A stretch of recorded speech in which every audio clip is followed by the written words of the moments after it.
The City Lake.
Qu'il est venu le temps du bilan sur ce chemin parcouru ensemble à travers la cérémoniale.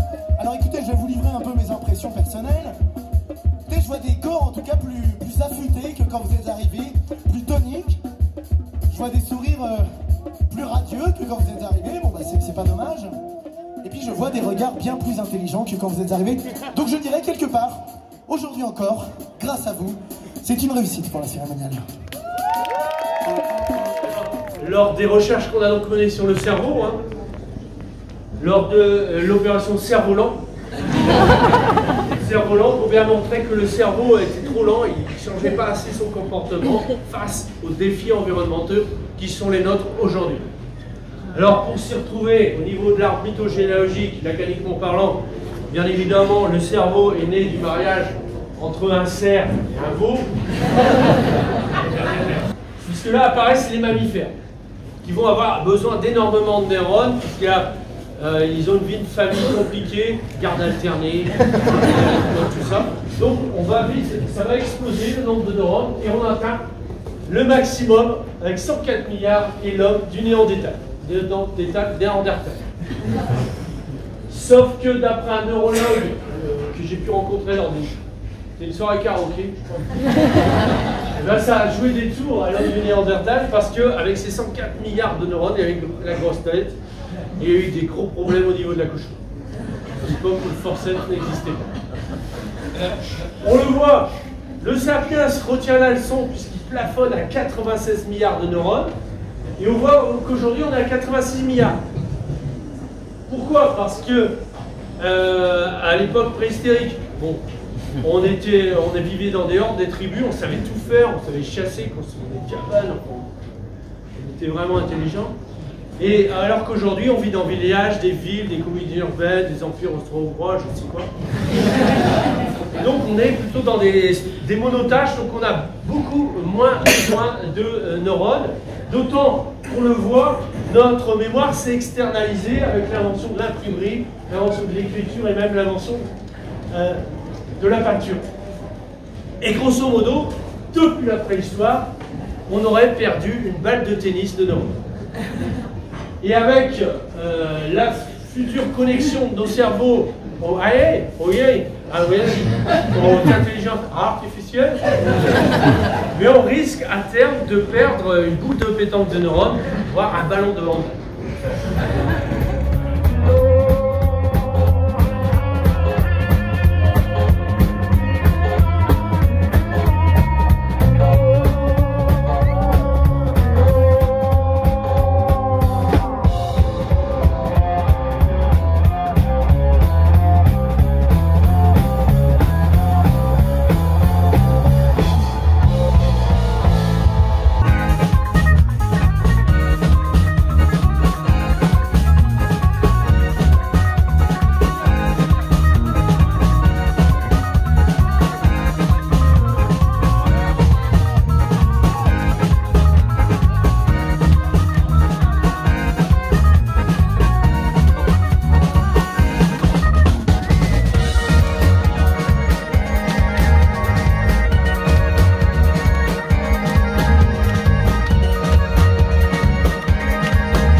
collectif à la vache.